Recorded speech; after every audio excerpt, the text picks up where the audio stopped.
with idlers looking for diversion, and Christians would be the victims. A Christian could also be denounced by his neighbors. Maybe he refused their dinner invitation so he would not have to give the customary libation to their household gods, or he kept his children home for the pagan schools. As St. Justin Martyr put it, the world suffers nothing from Christians but hates them because they reject its pleasures. Now, just stop there for a minute and think about that statement. Can you identify with that?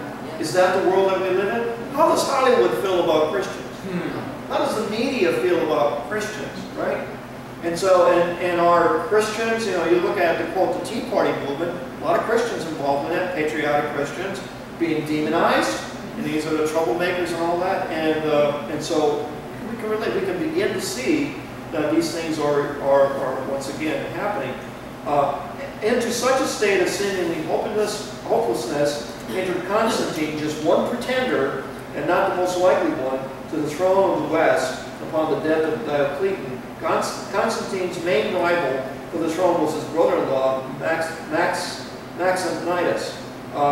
The armies of these two leaders met at the Battle of Milvian Bridge in 312, where Constantine's armies were outnumbered more than 2-to-1. Before the battle, Constantine experienced a supernatural vision in which he saw, depending on the account, a cross or a chiral symbol in the sky, and the Latin words were, "In this sign conquer." Eusebius reports that Constantine himself said Christ appeared to him and told him to make the sign his battle standard as a pledge of victory. He did so, and his forces, about 40,000, routed the Maxentius forces of about 100,000 during the battle. Maxentius himself was drowned.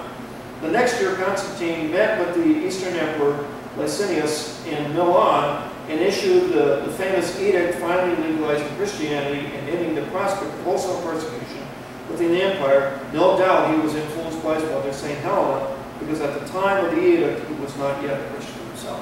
So that's history. And Helena went to the Promised Land, and she was responsible for identifying a lot of the so-called holy sites as responsible for a lot of the churches that were built on those particular sites. All right? So looking at this then again, so with Constantine, the persecution ceases, right? But the pagan infusion and the merging of the church and state began. The Vatican is born, and the harlot woman of Revelation takes the place upon the 7 hills of Rome. You can see that in Revelation 18 and 19. The papacy replaces the emperor, and the word of God is usurped by its doctrines and traditions of men.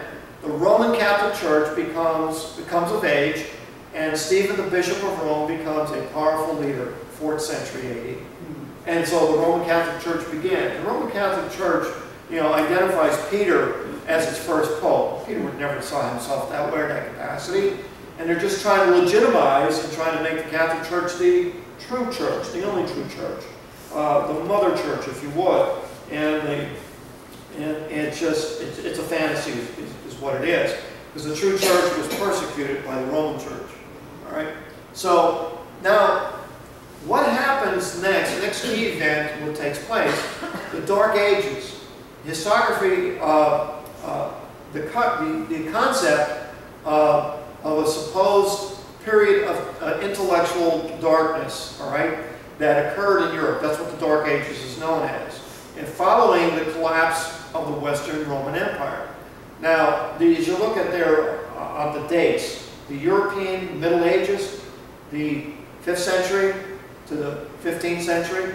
So right after this, you see Constantine, why did he embrace the church? Because the empire was collapsing. And what he saw was that the Christian church was growing. The true Christian church was growing.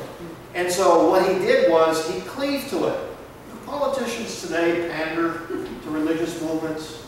They certainly do. Yes. All right, and that's exactly what he did. So Christianity was growing, it was vivacious.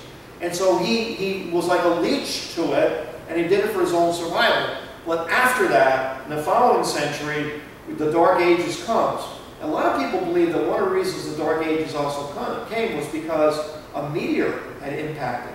I think it was someplace over in Ireland that it actually hit. and it actually caused a darkness to descend over the entire earth. It may have been a literal dark ages that took place. There's some evidence for that, a lot of evidence for that as well. So dark ages. Okay? Maybe God had something to say. Right? So what happened? Here's the question: what happened to end the dark ages? Okay, what happened? Anybody know? When did it end? Did Luther have anything to do with that? Well, very good. The Reformation. That's right. The Reformation took place. And the Reformation took place with Luther and the Wycliffe Bible. And the Reformation, Europe's search for stability. One of the greatest of all revolutions. Now, all of this is on page number 5. Right? Page number 5. The Europe's search for stability, one of the greatest of all revolutions, was the 16th century religious revolt known as the Reformation. This stormy religious revolt, known as the Reformation, often brutal conflict, separated the Christians of Western Europe into Protestants and Catholics. So far-reaching were the results of the separation that the Reformation has been called a turning point in history. It ushered in the modern age because once the people religious unity was destroyed, they began to think in terms of their own regional interests. From the diversity of those interests arose new political, social, and economic problems and beliefs. So the Reformation is what ended the Dark Ages. All right? So now we're moving up into the 16th century, 15th to the 16th century. Now, the background, at the start of the 16th century, Western Europe had only one religion, Roman Catholicism. The Catholic Church was rich and powerful and had preserved Europe's classical culture. However, despite general councils called to impose reforms, disputes and tax practices had grown up within the church. Churchmen criticized the administration of the church and began to doubt some of the teachings. For example, the church insisted that it alone had the authority to interpret the meaning of the Bible for people. As early as the 14th century, however, John Wycliffe, an English priest and teacher at Oxford University, declared that people had the right to read the Bible and interpret it for themselves. Despite protests by the church, followers of Wycliffe translated the Bible from Latin into English in 1382 and carried copies throughout the countryside. So what was it really that brought it into the Dark Ages? The Bible. The Bible being placed in the hands of the average person.